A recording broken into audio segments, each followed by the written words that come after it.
سلام علیکم و رحمت الله. عرض ادب، عرض تسلیت خدمت همه عزیزانی. شانه به شانه عزیزان وارد کربلای معلا شدیم. میبینید گنبد مطهر آقا ابوالفضل العباس علیه السلام را. خب اینجا رسیدیم، یک سلام دادیم به نیابت از همه عزیزان. البته دل ما نیامد از این صحنه ای که مشرف آقا با عبدالله ابوالفضل عباس رقم زدن از شما فیلم برای شما فیلم نگیرم. میبینید که گوسفند کامل وسط پیچیده شدن، داره انشالله آماده میشه برای زائرین آقا با عبدالله.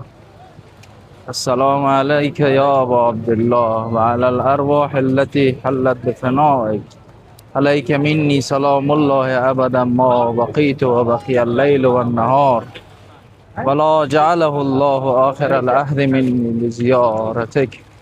السلام علی الحسین و علی علی ابن الحسین و علی اولاد الحسین و علی اصحاب الحسین. السلام علیک یا ابوالفضل العباس یا اخ الحسین یا علمدار کربلا. السلام علیکم جمیع و رحمت الله و برکاته. انشاءالله که نایب زیاره تمام عزیزان، مخصوصا مردم مظلوم، ستم دیده، غریب اما عزتمند و ثابت قدم افغانستان، مردم خودمان هستیم در کربلا.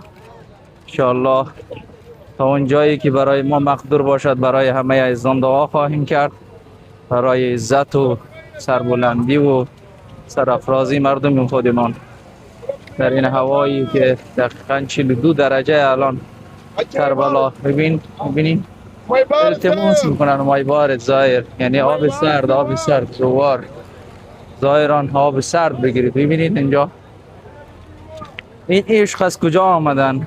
ان لقتل الحسین حرارة في قلوب المؤمنین لن تبرد ابدا. در قلوب مؤمنین حرارتی از شهادت امام حسین علیه السلام هست که هرگز سرد نمی شود.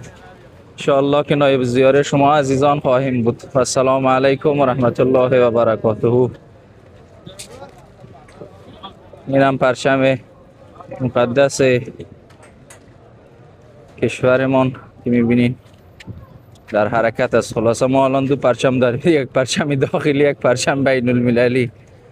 در مسابقات فوتبال این پرچم